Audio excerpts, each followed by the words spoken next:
আসসালামু আলাইকুম। 5 আগস্টের পরে এই প্রথম নির্বাচন হলো বাংলাদেশের একটি পেশাজীবী সংগঠনের। সেখানে বিজয়ী হয়েছে আওয়ামী লীগ। বাংলাদেশ ব্যাংকের নির্বাচনে বিজয় হয়েছে আওয়ামী লীগ সমর্থিত নীল দল। নিরঙ্কুশ বিজয় পেয়েছে আওয়ামী লীগ। এই নিয়ে সাংবাদিক মোস্তফা ফিরোজ গলা শুকিয়ে গেছে। তিনি এই নিয়ে একটি ভিডিও করেছেন। তিনি বলেন, বাংলাদেশ ব্যাংকের নির্বাচনে আওয়ামী লীগের সমর্থিত নীল দল নিরঙ্কুশভাবে নির্বাচিত হয়। তিনি তাচ্ছিল্যের সুরে বলেন, এখন আওয়ামী লীগের লোক প্রফুল্ল হবে, এতে কিছু আসবে যাবে না, জাতীয় নির্বাচনে এর কোনো প্রভাব পড়বে না। তার অ্যাটিটিউড এবং মুখের ভঙ্গি দেখে বোঝা গেল তো ওনার ভিতরটা যেন ফেটে যাচ্ছে।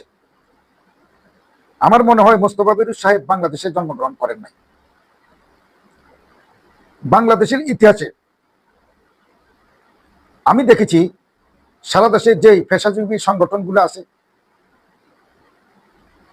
উকিল, ব্যাংক এবং বিভিন্ন প্রতিষ্ঠানে, সরকারি প্রতিষ্ঠানে, বেসরকারি প্রতিষ্ঠানে, স্বায়ত্তশাসিত যে কোনো প্রতিষ্ঠানে নির্বাচন হয়েছে এবং যে দল সবচেয়ে বেশি নির্বাচিত হয়েছে তারাই পরবর্তীতে জাতীয় নির্বাচনে এই নির্বাচনের প্রভাবগুলো পড়েছে এবং পরবর্তীতে সেই দল ক্ষমতায় এসেছে। কারণ কি মোস্তফা ফিরোজ সাহেব হয়তো জানেন না। কারণ এইসব জায়গায় যারা ভোট দেয় তারা কিন্তু বাংলাদেশের নাগরিক, কোনো না কোনো এলাকার ভোটার, তাদের পরিবার আছে, আত্মীয় স্বজন আছে, তারাই কিন্তু জাতীয় নির্বাচনে ভোট দেয়। সুতরাং জাতীয় নির্বাচনের পর এই নির্বাচনে যে মোস্তফা ফিরোজের ভাষায়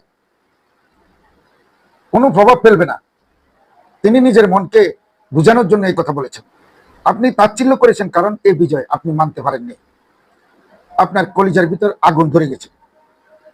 আপনাদের সব হিসাব নিকাশ পাল্টে দিচ্ছে এবং আগামীতে আরো ব্যাপকভাবে পাল্টাবে, এটা ধরে রাখেন মোস্তফা ফিরোজ সাহেব।